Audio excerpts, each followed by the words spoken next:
안녕하십니까. 절세 미남 문정태 세계사입니다. 반갑습니다. 오늘은 상속세에 대해서 말씀을 드리고자 합니다. 이제 우리나라도 어떻게 보면 고령화 사회에 진입이 되면서 회사를 물려주거나 아니면 부모님으로부터 상속을 받는 일들이 많이 발생하고 있습니다. 개인뿐만 아니라 이제 법인의 상속 가업승계라고 하죠. 또 굉장히 좀 중요한 부분이고, 그래서 오늘은 가업승계뿐만 아니라 상속세 전반에 대해서 설명을 드리고자 합니다.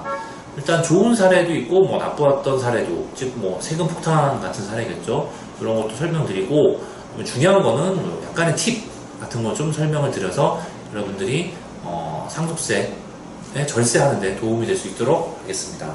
그 첫 번째, 상속세 폭탄을 피하는 방법. 두둥.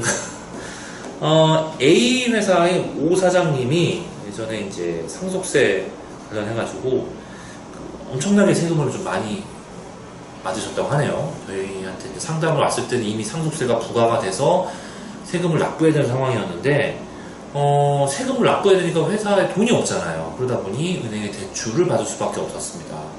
이 오 사장님 같은 경우는 굉장히 좀 어려울 수밖에 없었죠. 부모님으로부터 이 받은 기업을 팔 수는 없고, 그렇다고 상속세를 낼 수가 없으니 대출을 받을 수밖에 없었습니다. 대출을 받다 보니 이자를 납부할 수밖에 없었고, 그러다 보니 점점점 회사 직원들의 인건비를 내는 게 굉장히 좀 늦어질 수밖에 없었습니다. 그러다 보니 직원들이 어떻겠습니까?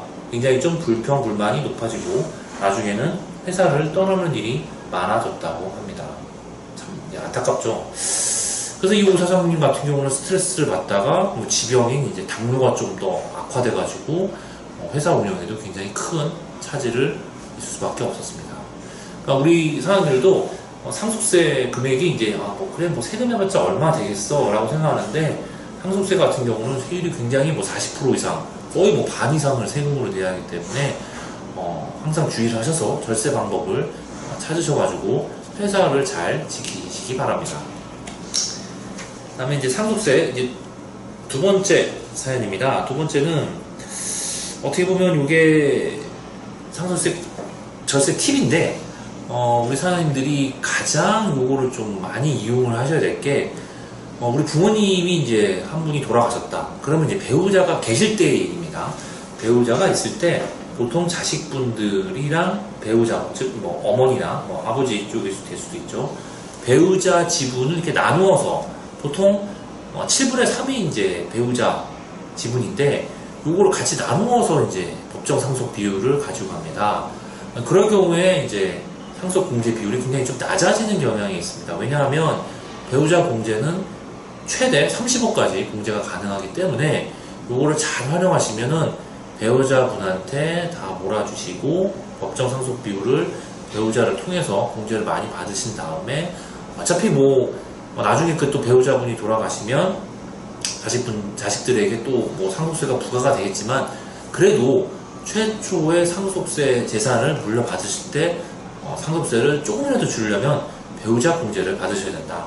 이 점을 좀 잘 유념하시고, 상속 지분은 무조건 자녀들도 가져야 된다고 욕심을 좀 부리지 않았으면 좋겠습니다. 그 다음에 이제 세 번째 사례입니다. 관악구에서 출판업을 하시는 백 사장님인데, 이게 상속세라는 게 어떻게 보면 우리 사회 전반적으로 재벌이나 아니면 가진 자들의 부의 세습으로 느껴질 수밖에 없습니다. 그러니 이제 과세관청에서도 상속세 세율이 굉장히 좀 높아질 수밖에 없고, 이 상속세를 통해서 우리가 좀 주의를 해야 될 게, 가산세가 굉장히 크기 때문에 상속세 폭탄을 맞지 않으려면 우리 사장님들이 꼭 주의를 하셔야 됩니다.